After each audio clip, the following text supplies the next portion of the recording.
Please. Please. Please, I can't breathe. Please, man. Please, somebody help me. Oh. I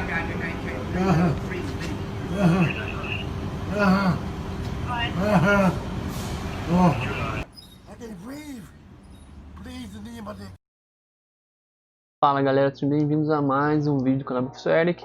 Bem, eu demorei muito a fazer esse vídeo, na verdade eu demorei muito a editar esse vídeo. E o vídeo de hoje não é sobre jogos, não é sobre eu tentar relacionar o ensino de história com jogos de videogame, não é. O vídeo de hoje é uma perspectiva diferente, como vocês já puderam ver, o vídeo é muito longo e se trata quase de um debate, de uma conversa sobre o movimento dos direitos civis dos afro-americanos nos Estados Unidos. E bem, já se passaram 3 meses desde que George Floyd foi assassinado brutalmente por um policial branco americano. E desde então, enfim, um grande movimento de combate ao racismo e de luta pelos direitos civis americanos, dos negros americanos, eclodiu, A gente viu aí, agora já estamos em meio de agosto, já deu uma acalmada, mas teve um grande surto, um grande pico nisso. E bem, na história, a gente sabe que isso não é algo de agora, isso não é algo novo, isso faz parte da história americana, inclusive, a luta pelos direitos civis dos afrodescendentes, dos afro-americanos, posso assim dizer melhor. A gente sabe que o racismo ele sempre existiu e continua existindo, não de forma, hoje, pelo menos no Brasil e nos Estados Unidos, não de forma institucional, muito entre aspas também, que isso também é muito discutível. A gente pode dizer que ainda que existe sim um racismo estrutural, existe aqui um racismo engendrado dentro das instituições pelo mundo, e tentando debater e conversar um pouco sobre esse movimento, sobre a história desse movimento, lembrando que esse canal não é somente um canal de jogos de videogame, é um canal para eu tentar abordar esse assunto. Na época me pediram muito sobre esse assunto, para poder falar sobre isso. Eu gravei esse vídeo, essa entrevista, esse bate-papo logo depois, mas eu demorei muito a postar, tanto porque eu estava com dificuldade em editar, quanto porque eu não queria surfar na onda, Eu não quero ganhar visualizações, não quero ganhar like em cima de uma tragédia como essa, Que é a morte do George Floyd. Não quero mesmo. É mesmo uma intenção de fazer um debate acerca disso. E como eu sou um canal pequeno, estou crescendo, outros canais grandes já chegaram a falar e comentar sobre isso, e eu não achei tão urgente que eu desse a minha visão sobre isso. Porém, aqui estou eu, depois de muito tempo, postando esse vídeo. Bem, eu conversei com a professora Lohane Cardoso, ela é professora de História, é mestranda e educadora popular, e nós batemos um papo sobre os movimentos dos direitos civis dos negros nos Estados Unidos. Bem, nosso objetivo maior foi mostrar que esses movimentos têm uma trajetória que não é de agora, que vem desde o início do século XX e até antes também. E bem, hoje eu estou gravando esse vídeo aqui no dia 19/8, ele vai ser postado um pouquinho mais pra frente, mas ele está sendo gravado aqui no dia 19/8. Essa é a minha parte falando. A parte com a professora Lohane já foi gravada, já tem uns 2 meses, 3 meses também. E bem, a gente já viu no Brasil aí muitos casos de racismo acontecendo, desde a morte do George Floyd até agora, Temos o caso do motoboy, do Matheus, que, enfim, aconteceu aquela situação daquele cara, daquele racista, falar aquelas merda lá, aquelas bobeiras lá, aquelas besteiras, por assim dizer. O caso daquela mulher em São Paulo, que teve que o policial ficou com o pé em cima do pescoço dela, era uma mulher negra também. O caso de um outro Matheus que foi trocar com o relógio no shopping e foi confundido com um bandido, Outra questão de racismo, Enfim, e diversas outras situações que não são gravadas, galera, que não são registradas. Enfim, o papo vai além disso. É um vídeo longo, eu ainda não sei se eu vou dividir ele em 2 partes ou não. vai depender de como vai ficar o tamanho final do vídeo, beleza? Espero que você curta o vídeo, espero que você tire bons proveitos do resultado final desse vídeo. Foi mais um bate-papo, né, com a professora Lohane. Bem, é isso. Espero que vocês gostem do vídeo e até a próxima. E não se esqueçam, por favor, de se inscrever no canal. Se você puder deixar o like ou compartilhar esse bate-papo com algum amigo ou alguém que você queira e acha que possa aprender sobre o tema, ou se você só achou o tema interessante mesmo e quer compartilhar por aí. Eu ficaria muito grato se você também pudesse me seguir nas redes sociais, tá? Eu tô no Twitter, eu tô no Facebook e eu tô no YouTube aqui, né? Canal do Professor Eric, né? Se você botar o Professor Eric Magalhães, você vai achar tanto no YouTube quanto no Twitter, quanto no Facebook. Tá aqui na descrição, beleza? Bem, bom proveito do vídeo. Até a próxima. Então, galera, estamos aqui, como eu disse a vocês, estamos em um formato diferente, não é aquele formato padrão que vocês estão acostumados a ver. Bem, antes de tudo, esse é um canal do Professor Eric. O objetivo aqui, além de trazer jogos de videogame e temáticas históricas, é falar da nossa realidade, né, do que está acontecendo. E como vocês pediram muito para mim falar sobre isso, sobre esse momento que estamos vivendo, resolvi trazer, né, uma professora, uma pessoa que possa me ajudar a ter um embasamento maior sobre isso. Ela também é formada em História na UERJ, como eu disse para vocês. E a nossa ideia aqui é fazer um parâmetro das lutas raciais dos Estados Unidos, que não é uma coisa que surgiu agora, que está só agora no momento. E bem, essa é a nossa ideia desse nosso vídeo. Oi, gente. Bom, como o Eric já me apresentou, eu sou a Lohane, professora também, acho que o magistério acabou me escolhendo. Sou professora de História, sou historiadora. Atualmente coordeno a Rede Emancipa, que é um movimento de educação popular. Atuo, então, diretamente com a educação popular, jovens periféricos. E eu queria falar que, assim, eu não sou especialista no assunto e existem diversos outros especialistas que realmente se debruçam sobre a situação, sobre o movimento negro, tanto nos Estados Unidos quanto no Brasil. Existem historiadores, historiadoras também, que se dedicam a pesquisar isso. Não é o meu caso, mas enquanto professora e alguém que acredita na causa antirracista também enquanto mulher preta, eu não posso deixar jamais, eu não posso me isentar de falar sobre esses assuntos, de falar sobre movimento, sobre luta por direitos civis nos Estados Unidos, no Brasil, porque se a gente não se esforçar para fazer uma educação antirracista, se não começar de nós, fica difícil. Então, essa é uma causa que tem que ser de todos os professores, eu acredito, inclusive, de todas as disciplinas. É claro, gente, que eu vou botar aqui na descrição do canal outras recomendações de leituras, autores e autoras que vocês possam ler, que estudam sobre essa temática. Vai estar tudo aqui na descrição do canal, beleza? Então vamos lá. Lou, eu posso dizer que isso que aconteceu, essa fatalidade, essa brutalidade com George Floyd, é algo de agora, que só acontece agora, que, nossa, porque tem aqui algumas pessoas que estão dizendo que isso, mas existem mortes todos os dias, todo mundo morre todo dia, né? Tem aquela famosa frase do todas as vidas importam, né? E aí eu te passo a bola, já com a batata quente, né? Isso é verdade? Todas as vidas importam nos Estados Unidos e no mundo inteiro, né? O que você tem a falar sobre isso? Olha, que todas as vidas importam, eu não tenho dúvidas. Inclusive as vidas negras, as vidas indígenas, as vidas LGBTQIA+, todas as vidas realmente importam. São vidas de pessoas que geralmente são assassinadas o tempo todo. Então, se a gente vai falar de todas as vidas importam, a gente tem que falar de todas as minorias, né, que não são citadas. Então, vamos falar de todas as vidas, que todas as vidas realmente importam.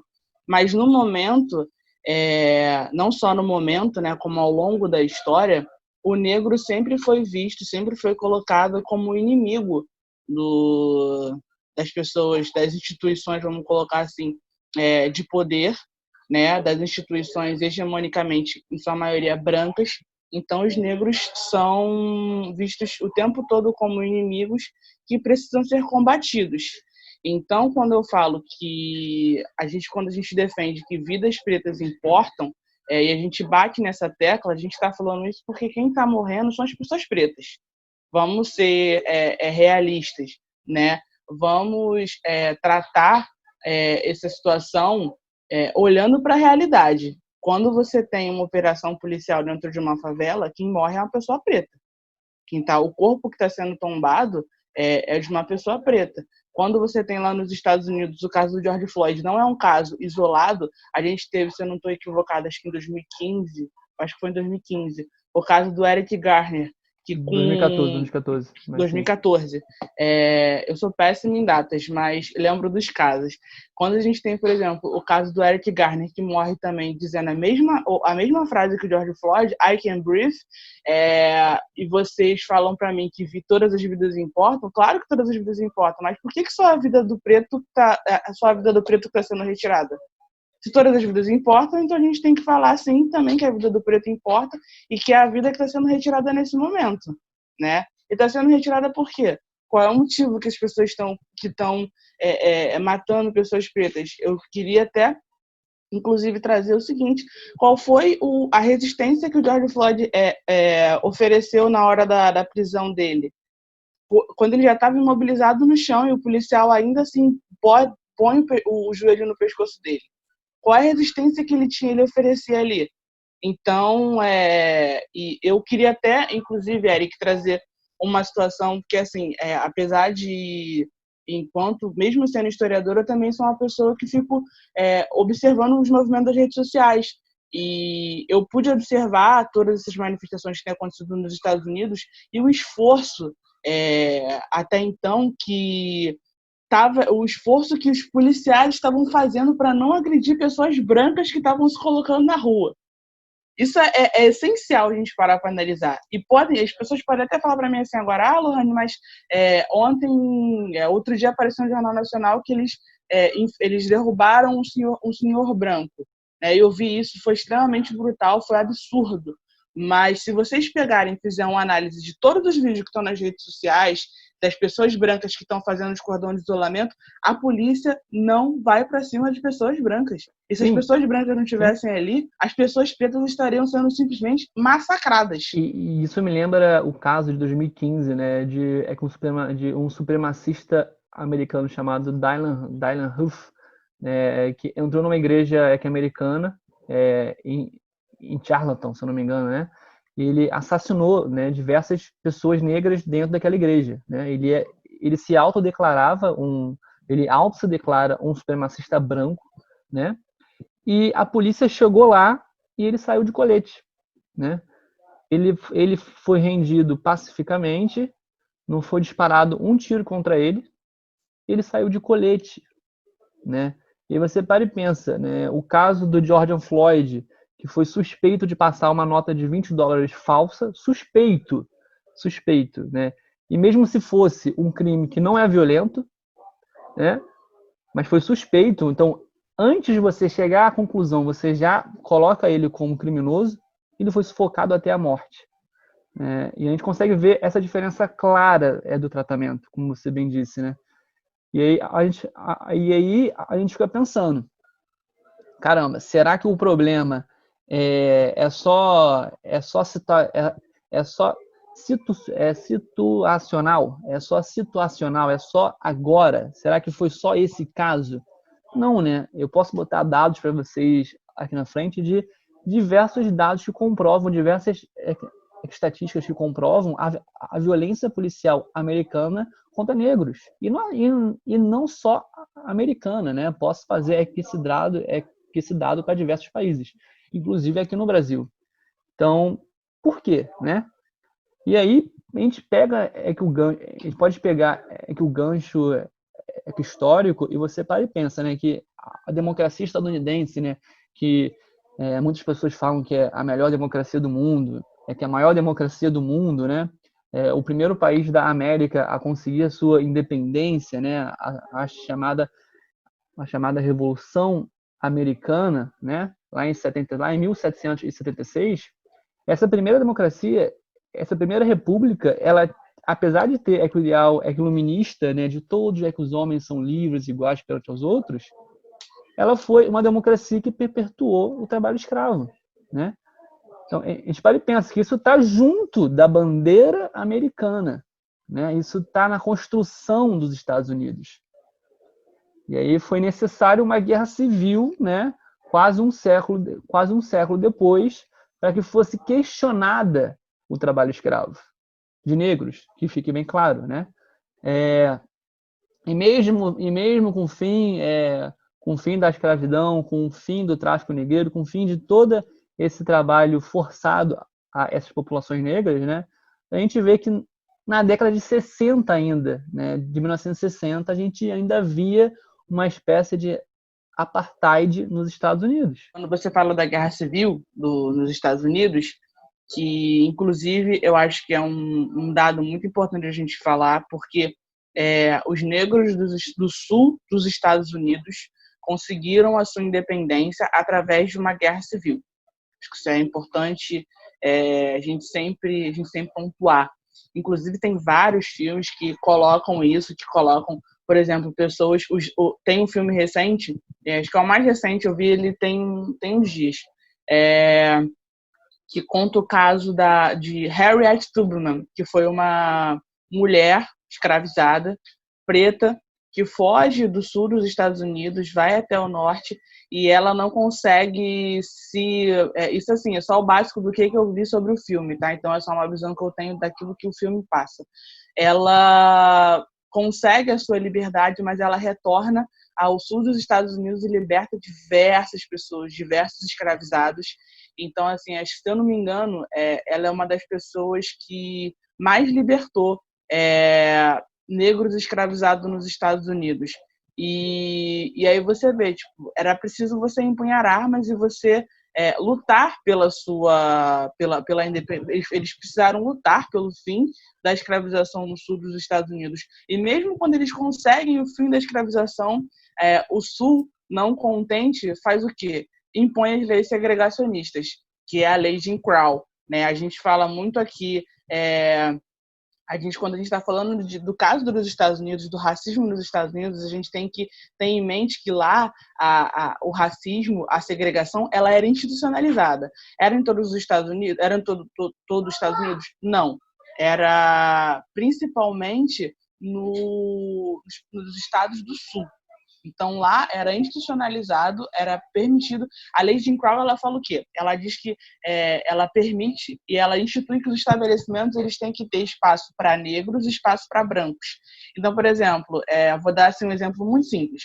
Se um negro chega, por exemplo, numa lanchonete e ele senta no espaço do branco, se ele não sai dali, a polícia pode entrar, porque é lei, e pode bater nele até ele levantar e sair. Mas, assim, um filme que a gente está falando aqui sobre essa questão da segregação institucionalizada, um filme que eu gosto de utilizar e eu gosto sempre de recomendar é o filme Selma, que conta sobre a marcha que aconteceu em Selma, no estado, deixa eu ver se eu lembro... no estado do Alabama. Isso, em Montgomery, no estado do Alabama, onde as pessoas negras, vamos colocar assim, a marcha para Selma acontece em 1965. Um ano antes, de 64, foi assinada a Lei de Direitos Civis. Então, colocando todas as pessoas tinham os mesmos direitos, vamos colocar assim. Eu falei aqui sobre a lei de Jim Crow, que institucionalizava o racismo no sul dos Estados Unidos. O que essa lei dizia? Essa lei dizia, por exemplo, que se um negro entrasse dentro de um ônibus e nesse ônibus ele tinha que sentar no lugar designado para negros. Aí, ponto. Se não tivesse lugar para negros, ele ia em pé. O negro tinha que se levantar para o branco sentar.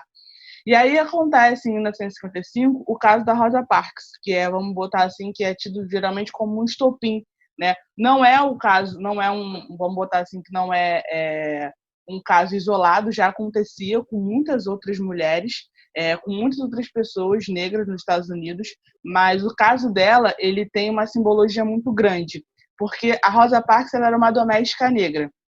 Ela era uma doméstica negra e ela então entra no ônibus. Eu não sei se era, eu agora não me recordo corretamente se ela era doméstica. Eu posso estar errada em relação a isso, mas a Rosa Parks era uma mulher negra que entra no ônibus e se recusa a ceder lugar para um homem branco. E o que acontece? O motorista pede para ela se levantar, pede não, exige, né?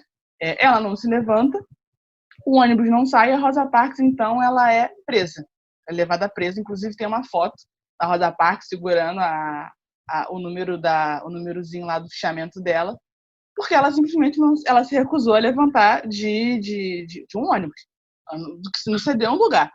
E aí a gente tem em 55, então, o caso, ele ganha uma proporção gigantesca. E em Montgomery, as pessoas começam a se manifestar nas ruas e boicotam, inclusive, empresas de ônibus. Há um boicote às empresas de ônibus. O caso da Rosa Parks foi o início, vamos botar assim, foi o estopim que levou as pessoas a começarem a se manifestar. E a gente tem uma figura muito importante que aparece nesse período, que é a do Martin Luther King, né? Que todo mundo conhece, Dr. King, que é um ativista negro, pastor, ativista negro, ativista político, que começa a ir para as ruas também clamando por essa igualdade, por esses direitos civis que os negros não têm nos Estados Unidos, não tem, principalmente no sul dos Estados Unidos. E aí a gente tem de 55, vamos botar assim, em 60, que é o momento que tem mais... que geralmente é uma data que a gente usa muito dentro pelo menos eu pelo menos uso muito quando eu vou dar aula, eu uso muito a década de 60 porque na década de 60, após diversas manifestações, em 64 é assinada a Lei por Direitos Civis. Mas aí a gente tem a Lei por Direitos Civis de 64, ok. Isso vai mudar a situação dos negros? Obviamente que não. Por exemplo, se você tem a Lei por Direitos Civis de 64, que diz que agora todo mundo é igual perante a Constituição estadunidense, a gente tem nos estados do Sul diversos impeditivos para que negros pudessem votar. E aí eu volto novamente ao filme Selma, que foi um filme que me marcou muito, que eu gosto muito de utilizar, porque a gente tem, se você pega a cena inicial desse filme, é um momento em que a personagem da Oprah Winfrey, ela vai até uns lugares lá para poder pedir o título dela de eleitora, pedir a possibilidade dela de votar, e, tipo assim, ela comprova tudo que eles pedem, renda, local de moradia, tudo, ela vai comprovando tudo. E aí, no final, o cara branco vira para ele e fala assim, você não pode... Eu não lembro agora direito, mas ele vira para ela e fala assim, você não pode, você ainda não está apta. Aí ela pergunta por quê? Ele, por que você não está apta? E aí começa, então, o movimento, começa a se ter muito mais um movimento. Isso, assim, é cena do filme, né, que eu estou retratando. Mas um dos motivos que Selma é tão marcante, inclusive a Marcha para Selma recentemente fez, uns 5 anos atrás, esse ano, inclusive, completou 55 anos da Marcha de Selma. Ela é muito importante porque ela vai pedir o quê? Direito de voto. E todo mundo sabe que direito de voto significa o quê? Significa que você é cidadão. Se você pode votar e você pode escolher o seu representante, o Estado está te reconhecendo, você é reconhecido como um cidadão. E vamos pensar que, assim, fazendo um comparativo, já que a gente está sendo didático, para o Brasil. Imagina se alguém vira para você e fala assim, olha, você não pode votar, você não tem direito de escolher quem vai te representar. Imagina como que você se sente. Eu me sentiria, e aí me colocando como cidadã, eu me sentiria violentada se alguém virar para mim e falar assim, que eu não posso escolher quem vai me representar no Congresso, em qualquer espaço que seja. E aí, Selma, então, tem essa questão. Se a gente tem em 64 a Lei por Direitos Civis, em Selma a gente tem a Lei por Direitos ao Voto. A partir de Selma, a gente tem uma luta por direitos ao voto. E acho que é válido a gente reforçar que nos Estados Unidos, os negros dos Estados Unidos, eles lutam para ser reconhecidos como americanos. Eles querem ser reconhecidos, entendeu? Como cidadãos americanos. Se você não podia votar, como que você é reconhecido como cidadão? São, assim, são pontos assim mais históricos que fazem a gente entender que George Floyd é assassinado, Eric Garner é assassinado, diversos outros pretos nos Estados Unidos são assassinados, mas a luta não vem de agora, a luta vem de muito antes, e tipo assim, são lutas por questões que a gente são questões que já deveriam ter sido tipo assim vencidas, que já deveriam ter sido deveria ser algo natural, mas para pessoas negras não é. As pessoas negras têm que ir à rua e esse é o ponto. As pessoas negras têm que ir para a rua dizer o óbvio, porque elas não são reconhecidas como cidadãs, elas não são reconhecidas como parte daquele estado. As pessoas têm que se colocar na rua para poder falar: peraí, eu também moro nos Estados Unidos, eu também sou um cidadão norte-americano. As pessoas precisam falar isso, e eu acho que a história do movimento dos negros nos Estados Unidos, ela reforça isso o tempo todo. Sim, e assim, a gente, que a gente pode parar e pensar, né, acho que todo mundo conhece aquele seriado, né, com o Will Smith, né, caramba, agora eu perdi a palavra agora. Maluco no Pedaço? Maluco no Pedaço, né, tem aqui um episódio de 94, que o tio Phil tá com, se não me engano, com o sobrinho dele ou um outro cara dentro de um tribunal. É o amigo do Will, se eu não me engano. É o amigo do Will. Eu esqueci o nome dele agora, acho que é Exatamente. Jazz. Essa, cara, meio que esse episódio, que é de 94, você vê que tem muito tempo, ele tá dentro de um tribunal, tem um policial branco que tá com uma arma, né, que é um policial, e assim que ele vê o policial, ele já levanta as mãos, e já fica com as mãos levantadas, mesmo ele não sendo nenhum tipo de suspeito, nada, ele tá ali apenas acompanhando que o tio Phil. E aí que o tio Phil fala, Carl, se não me engano, Carl, não, acho que é o Jazz. É o Jazz, você pode abaixar as mãos. Aí ele, eu não, ele tá armado. Vai que ele me dá 7 tiros de advertência. E aí, tipo assim, o tio Phil também fica meio em choque, né? E aí o policial branco com uma cara de bunda ali, né? Tipo, né? E é uma crítica social de 94, que a gente vê que ainda está presente hoje em dia, tem mais de... vai fazer 20 anos. Ele já fez 20 anos, né? Desde essa crítica. Então, assim, você consegue perceber que ainda não mudou. E ele vai, abaixando, que a mão dele, avisando, eu estou abaixando as mãos, eu estou abaixando as mãos. Por quê? Porque ele tem medo. E é isso que a gente sempre, que eu paro e penso, né? Que é uma coisa que eu nunca senti e nunca vou sentir. Que eu já fui abordado por diversos policiais na rua, mas eu nunca senti medo de morrer. Eu nunca senti medo, né? E eu tenho colegas que são negros que Eric, a gente fica apavorado. Que a gente não sabe, que a gente pode ter qualquer tipo de reação se eu olhar para o lado, se eu olhar com uma cara torta, sei lá, se ele achar que eu tô meio que afrontando ele me dá um tiro e acabou, né? A vida se foi. Estamos vivendo não é algo do momento, não é algo espontâneo, é algo historicamente, né, que vem acontecendo aqui nos Estados Unidos e simplesmente vem acontecendo porque as coisas não estão mudando, né? Precisa se mudar mais. O caso do George Floyd é mais um exemplo de que nós estamos com posturas erradas. Ah, mas foi um caso de um policial. Não. O próprio policial que eu perdi que o nome agora, ele já tinha 17 atuações irregulares. Eric Chauvin, o nome dele. Eric Chauvin. Derek Chauvin. Então você para e pensa, ele já tinha 17 atuações. Por que ele estava em serviço ainda? Que você entra, que você para e entra sobre que é uma outra dúvida comum. O que é o racismo estrutural, né?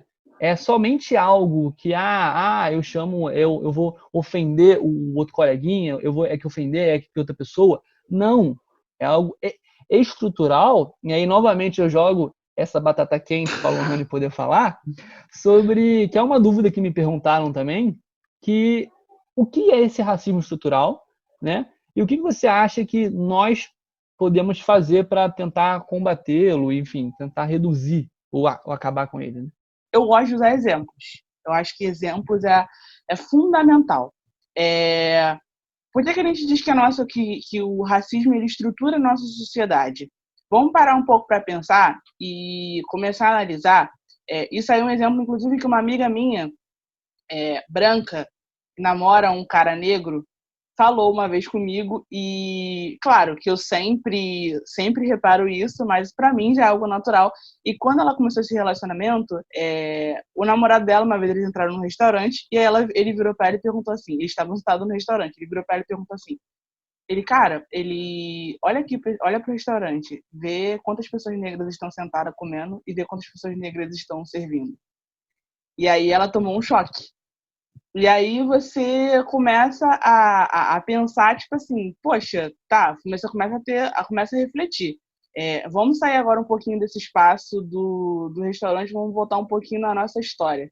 A história, vamos botar assim, ocidental, tá? A história vista tendo um ponto de vista ocidental, de como os negros são trazidos até aqui, por exemplo, a América. Isso eu vou colocar tanto a Estados Unidos e vamos fazer também uma comparação assim bem rasa mesmo, porque a gente não pode comparar o que acontece nos Estados Unidos com o Brasil, porque a situação é outra, bem rasa. Vamos começar a pensar onde estão os negros, como que os negros são inseridos nesses lugares, nesses espaços. Os negros são trazidos até aqui para serem escravos, para trabalhar em lavouras, são escravizados durante 200, 300 anos. E aí, quando você acaba com a escravidão, para onde vão esses negros? Que políticas a gente usa para poder reparar todo esse tempo de escravidão que esses negros tiveram? Porque eles estavam trabalhando em lavouras. Estão trabalhando em lavouras, então, obviamente, eles aprendem o idioma ali, vão aprendendo o idioma de acordo com a convivência que eles vão tendo. E aí, se a gente vai pensando que são 300 anos, as gerações que vêm depois, que são filhos dos primeiros escravizados, já nascem tendo mais um contato diretamente com a língua e tudo mais, e com aquele ambiente. Mas ainda assim você não sabe ler, você não sabe escrever, você não tem dinheiro, por exemplo, para você se manter, porque a gente está falando também de um mundo, não tem como a gente não falar, a gente está falando de um mundo capitalista, um mundo regido pelo dinheiro. Como é que eu vou acabar com 300, 400 anos de escravidão, eu vou virar para o cara preto, que até então era escravizado, que não trabalhava, não tem dinheiro, não tem uma reserva, eu vou virar para ele e falar assim, amigo, se vira. Vai lá, dá o teu jeito que você consegue. São anos dentro de uma lavoura, apanhando. São anos, sabe? Tipo, um racismo. O racismo, quando a gente fala de racismo estrutural, a gente está falando de uma base, que são a base de uma sociedade, da sociedade, vamos botar assim, do sul dos Estados Unidos. A base ali, tipo assim, de trabalho deles era escravizada, não remunerada. Isso é estrutura. A estrutura deles era escravizar negros que trabalhavam para eles de graça porque eram propriedades deles e pessoas brancas no topo. Vamos pensar quando a gente fala de estrutura, a gente tem que pensar o seguinte, vamos pensar numa estrutura fazendo uma analogia aqui, estrutura de um prédio, por exemplo. A gente tem na estrutura, na base desse prédio, um monte de pessoas negras que ajudaram a construir aquele prédio, que botaram aquele prédio até o alto. E quem é que está no topo? É o cara preto que estava lá embaixo construindo esse prédio? Não. Quem está no topo é o cara branco, que escravizou esse negro. E o ponto interessante quando a gente fala sobre isso é que é o próprio apagamento dos negros que conseguem passar por essa divisão social, né? A gente pode ver o clássico caso aqui no Brasil do Machado de Assis, né? Que como que ele é retratado? Você vê no livro didático, tu vê fotos dele, você vê um embranquecimento.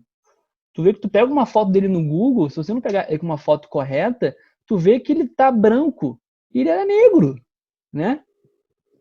E isso não é passado pra gente. E por que que não? É meramente coincidência, erro fotográfico? Não, né? Isso faz parte também desse sistema, né? né, dessas pessoas que são apagadas, que não é o objetivo mostrar, né? E aí não é meramente loucura das nossas cabeças, né? Isso acontece, é uma prática de Estado, isso é uma prática, né? E, enfim, pode continuar, Lohan, desculpa, só dei um exemplo. Eu espero ter conseguido responder mais ou menos como que se Sim, dá sim. essa estrutura racial, porque eu acho que para ser mais evidente, para ser assim, para poder mostrar para as pessoas o que é racismo estrutural, e o racismo estrutural ele não tá, eu tipo assim, eu dei um exemplo assim meio tipo mais vamos botar assim, eu fiz algumas analogias com construção e tudo mais, mas o racismo estrutural, ele tá, por exemplo, eu vou dar um outro exemplo agora, tipo assim, de vivência, por exemplo, já que o nosso campo é história, a gente faz faculdade, vamos dar um exemplo assim de dentro da faculdade, quando muitas das vezes você vê uma pessoa, um professor teu preto, e você imediatamente, ou você se assusta e fala, caraca, tipo, que legal, a gente tem um professor preto. Não, Ou em então toda você a minha, simplesmente. em toda a minha graduação, eu só tive um professor negro. Não, dois. Dois professores negros. Dois. Eu também, como a gente fez mais ou menos no mesmo período, a mesma coisa. Dois. Então, eu sei que no departamento lá da faculdade tinham três, mas eu só estudei diretamente com dois. E aí você pensa, tipo, não tem pessoas pretas que são doutoras em história no Brasil? Tem, tem. E onde elas estão? Entendeu? A estrutura, quando a gente fala que ele é estrutural, ele é estruturante, nesses espaços que a gente convive, espaços que a gente costuma circular, é basicamente isso, onde estão essas pessoas pretas, onde estão esses professores pretos, esse referencial, e aí, tipo assim, até para não ficar algo, tipo assim, muito sem embasamento, se a gente pega, para quem não sabe, só uma explicação rápida, todo curso ele tem uma ementa. O que é uma ementa? São textos que a gente tem que ler ao longo ao longo da nossa formação.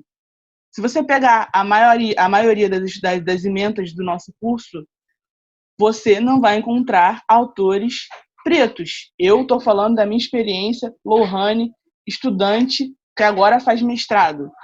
Eu tive contato com autores pretos e autores não brancos apenas no mestrado. Então, para vocês terem mais ou menos uma noção de como que isso é estrutural. Ele tá em diversas estruturas. O Ele está em diversos próprio, locais. o próprio é que ensino, né? A gente pode ver que o próprio ensino da cultura africana e da cultura indígena só é implementada no Brasil a partir de 2002 ou 2004, se eu não me engano. E é implementada a obrigatoriedade de você abordar em sala de aula do ensino básico, né, a cultura africana e a cultura indígena. Porque antes era totalmente esquecida, não era falada, né? Um país um país que foi constituído por mais de 2 milhões de escravizados não tinha no seu currículo escolar que abordasse sobre essas populações, né, de forma mais específica. Então, esses Lei países... 10.639, Isso, é que é a exatamente lei aí. que institui um ensino de história Afro-brasileira, afro-brasileira em sala de aula. E depois tem um adendo para também dos para indígenas. os indígenas. Então, aí você pensa que como que o negro aparece, e a gente está falando assim até um pouco, quando a gente está falando de racismo estrutural, a gente está falando até aqui do nosso local de vivência, que é o Brasil. Né? Porque o racismo ele se dá de diversas formas em outros países. Não pode simplesmente colocar como se a gente está partindo, eu estou partindo da minha vivência. Mas eu sei que nos Estados Unidos é diferente, eu sei que em diversos outros lugares do mundo ele é diferente. Né? Mas quando a gente fala de estrutura, de racismo estrutural, a gente está falando que ele está presente em todas as estruturas. Onde estão os negros na construção de diversas nações? Onde estão os negros nos espaços de poder de diversas nações? Onde estão os negros? Como os negros estão vivendo nesses lugares? Isso inclui também tanto o Brasil quanto os Estados Unidos. Então, galera, como eu disse a vocês, agora eu vou tentar responder as dúvidas que vocês postaram lá no meu Facebook e lá no meu Instagram, tá bom? Então, gente, vamos lá. Que uma dúvida aqui que me chamou bem a atenção é a dúvida que que é a seguinte coisa, que eu vou botar aqui na tela para vocês, né? Que é sobre a relação do uso de drogas, da criminalização das drogas, né, com a marginalização da população negra. Bem, como é que a Lou veio falando aqui nessa aula para vocês, né, mesmo com o avanço desses direitos civis pelas populações negras, é ainda uma luta diária, né? É ainda até hoje uma luta frequente pela população negra de conseguir os seus direitos básicos, né? E assim como no Brasil, né, que a gente pode fazer até esse paralelo com o Brasil, a gente para e pensa que a abolição da escravidão que aconteceu em 88, ela tem apenas 2 linhas, ela não tem nenhuma proposta de introdução dessa população negra novamente ao mercado de trabalho ou qualquer proposta de tentar. Então, essas pessoas, elas não têm uma proposta de governo para reinserir elas novamente na sociedade, né? E, consequentemente, elas são marginalizadas. E onde eu quero chegar com isso? Populações marginalizadas, como a população negra, ficam mais vulneráveis ao uso de drogas, pelo simples fato de ser uma forma de você fugir da sua realidade, de você fugir do que está acontecendo com você naquela sua realidade, né? E a criminalização das drogas é outra ferramenta de Estado para criminalizar, consequentemente, a população negra, porque isso é um ciclo que não tem fim. Pensa comigo, a população negra não consegue ter acesso a melhores condições de vida, consequentemente, elas ficam mais vulneráveis à utilização de drogas, e essas drogas, por serem criminalizadas, essas populações são vistas como criminosas. Então, elas são presas e continuam na marginalização. Então, é um ciclo sem fim que a gente pode colocar naquele debate do que é o racismo estrutural, que é algo que vai além, né? É algo além. Então, essa é o tipo de relação que a gente pode ter, né, com a criminalização das drogas e a marginalização da população negra. Então, queria fazer um comentário sobre isso que você acabou de colocar, porque até um ponto eu estava conversando, inclusive, sobre isso, acho que hoje cedo. Hoje cedo passou uma entrevista no RJ1 do Raul Santiago, falando sobre a questão do tráfico e tudo mais dentro das comunidades. Ele foi perguntado, no caso, pelo repórter, né? E aí eu fiz uma pequena reflexão aqui em casa, rapidamente, justamente sobre isso. Por quê? Se você fazer um comparativo de matérias, isso aí você, não sei, talvez você possa até recortar, né? Porque já fizeram, inclusive, um comparativo sobre isso. Quando, por exemplo, há uma operação policial em favela, eles tratam a operação como combate ao tráfico de drogas, ponto de venda, correto? Correto. Se você vai numa operação no Leblon, eles vão falar que eles estavam no Leblon, não sei, não é nem ponto de venda, dentro da comunidade é boca de fumo. No Leblon é ponto de venda. Engraçado, eu não sabia que era legalizado para ser venda, né, assim, no Brasil. Então, assim, é algo que a gente tem que parar um pouquinho para refletir, né? Por que num lugar é tratado de um jeito e no outro é tratado de outro? Não, e além daquele caso bruto, né, que a gente já viu várias vezes, né? Estudante de medicina é pego com 200 quilos de cocaína, nananana, é estudante de medicina, né? Aí você pega, né, um jovem negro da periferia que estava com 50 gramas de maconha, já é taxado de traficante, né? Traficante com 1 quilo de maconha é preso. Como assim? Enfim, a gente pensa, né, bastante como isso ainda está inserido na nossa sociedade, né? Acho que a gente tem que parar um pouco para refletir sobre como cada caso é tratado em cada lugar. Se a gente quer falar sobre racismo estrutural, a gente tem que falar também como que cada caso é tratado de um jeito nos lugares. Acho que não sei, talvez seja interessante. Recentemente aconteceu um caso em São Paulo, no vídeo que viralizou, de um empresário branco tratando policiais. Não sei se você chegou a ver esse vídeo. Eu vi. Esse vídeo claramente expressa exatamente como que é tratado diferentemente, e o próprio empresário fala: você está achando que isso aqui é o quê? Que isso aqui é favela, as favelas que você vai? Não, então, e assim, aí você para e pensa, e você bota agora aqui no caso do George Floyd. Vocês imaginam se o George Floyd tem a mesma postura que esse rapaz branco teve, que esse homem branco teve? Você imagina, né? Ele ia tomar 5 tiros ali e todo mundo ia dizer, nossa, mas tinha razão, né? Olha como ele se portou. Aí você para e pensa, né? Caramba. Porque, assim, que além do negro ele morrer de forma ali, porque você vê que o George Floyd ele nem sequer tentou meio que agredir alguém. Ele só foi que mobilizado e morreu.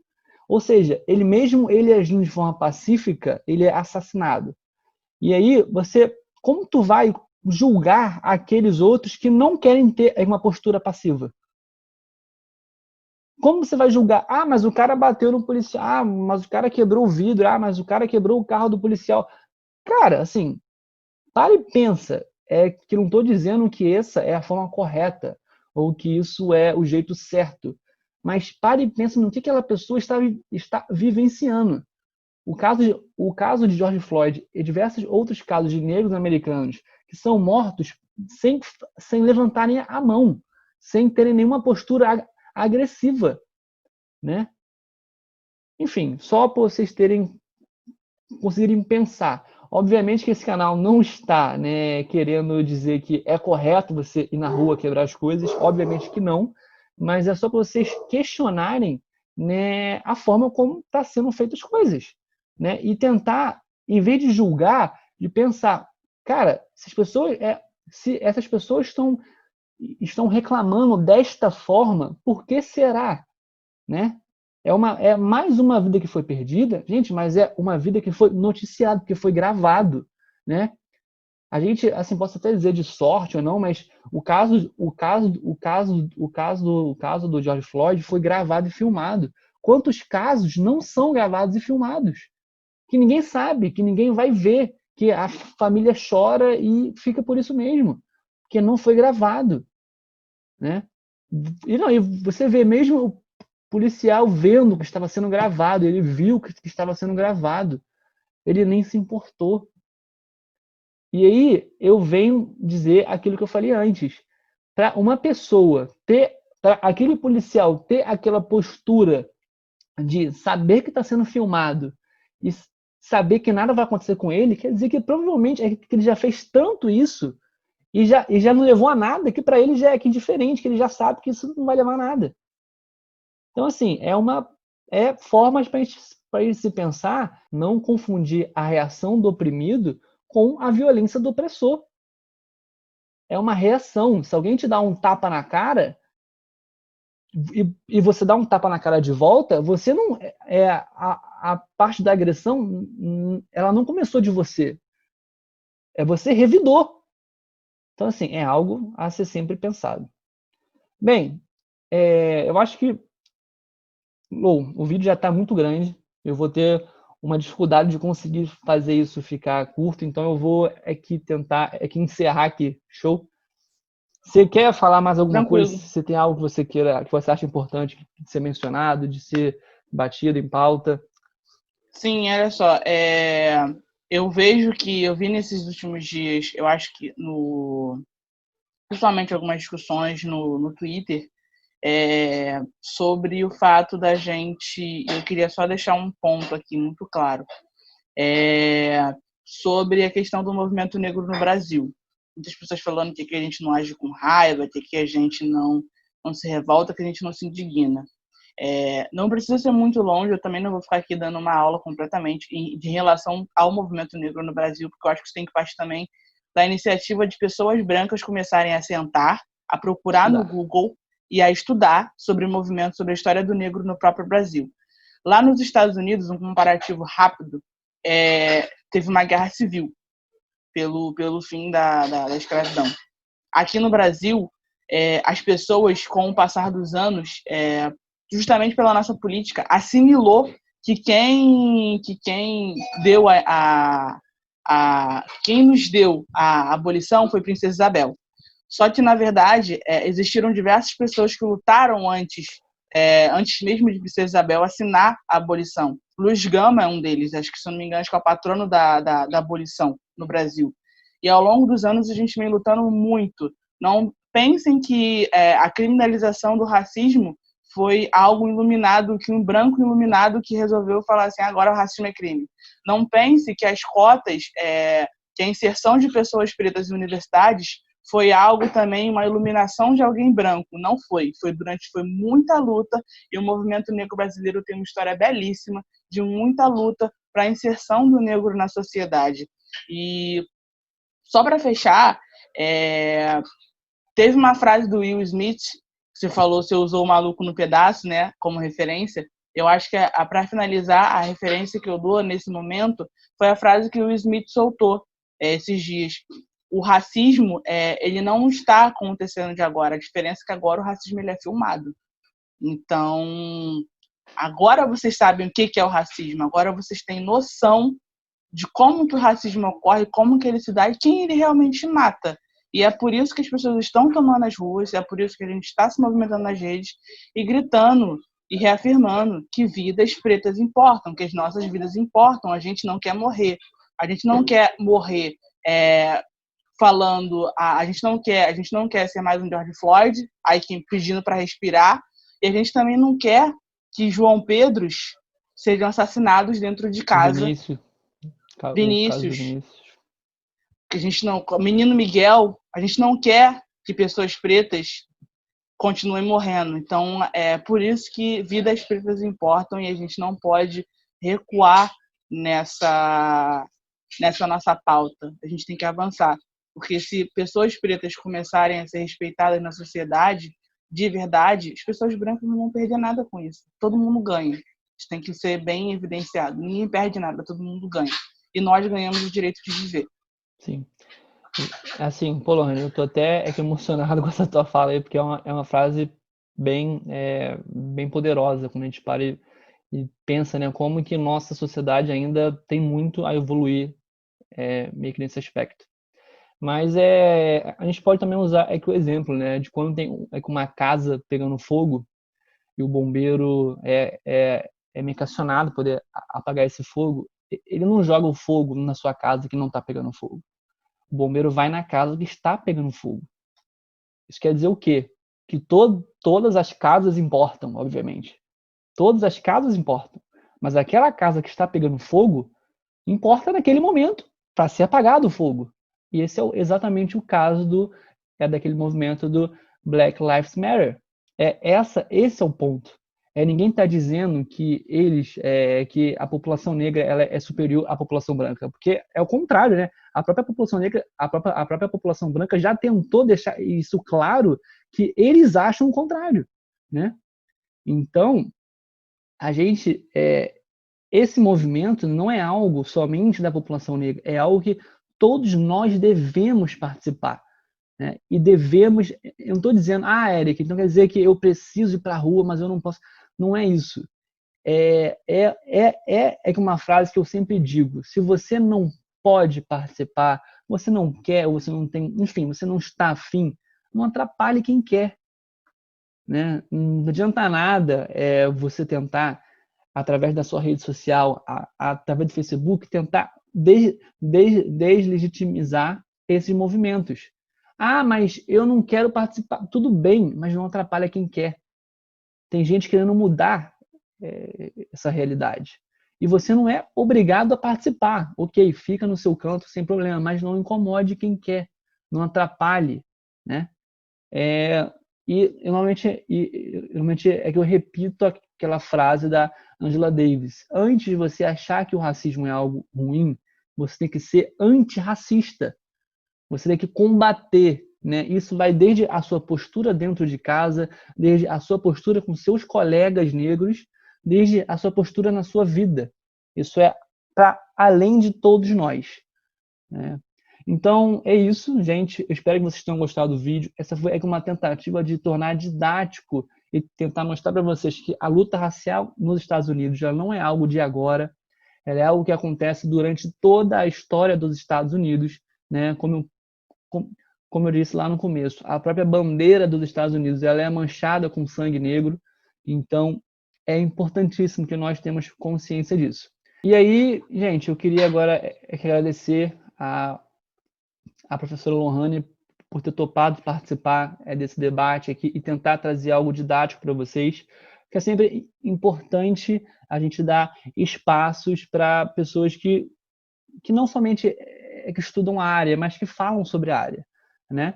E, bem, Lohane, você quer deixar a sua rede social, quer deixar o seu contato, quer deixar o Lattes, quer deixar o currículo? Bem, fica à vontade, o tempo é seu. Cara, bom, eu que agradeço, né, pelo espaço, me senti, assim, bastante, vamos botar assim, honrada por você ter me feito esse convite. Um pouco de medo também, como eu falei, eu não sou especialista no assunto, mas a pauta antirracista, a pauta de uma educação antirracista tem que ser de todos os profissionais, não só minha, nem tua, que tem consciência, tem que ser de todo mundo. E quem quiser me seguir nas redes, acho que você pode colocar aqui, eu te permito, você pode ir aqui no meu Instagram e tudo mais. Lohane Cardoso, porque eu não lembro minhas redes corretamente. Você lembra teu nome, Lohane? De cabeça, não lembro. Não, eu lembro como é que tá na rede. Meu Instagram é Lou Lohane. Cardoso, acho que é assim. O meu Twitter é Lohane. Cara, meu Twitter é muito complicado, então assim, eu deixo para você colocar aqui. Eu boto de boa. Senão não vai. Falando assim, é meio difícil. E são espaços onde eu me posiciono sempre, o tempo todo. E fiquem à vontade para me seguir, para tirar dúvidas, para vir perguntar, para falar qualquer coisa comigo. Estou aberto o tempo todo para conversar. E é isso, Érica. Eu agradeço muito mesmo pelo espaço, por essa troca, e que a gente continue cada vez mais falando sobre isso, né? Porque o antirracismo ele é uma pauta de todo mundo. E quando eu falo de todo mundo, eu estou falando de pessoas negras, estou falando de pessoas brancas, que podem muito bem usar os seus privilégios para poder nos ajudar, respeitando sempre o seu local na luta, respeitando o nosso protagonismo, mas isso não impede de pessoas brancas estarem lutando lado a lado com a gente na luta antirracista. Gente, é isso. Espero que vocês tenham gostado. Lembrem-se de soltar o dedo no like, por favor, de se inscrever no canal, de deixar nos comentários qualquer tipo de dúvida, qualquer tipo de crítica construtiva. E bem, gente, eu fico por aqui. Esse é o canal do Professor Eric e um beijo a todos vocês.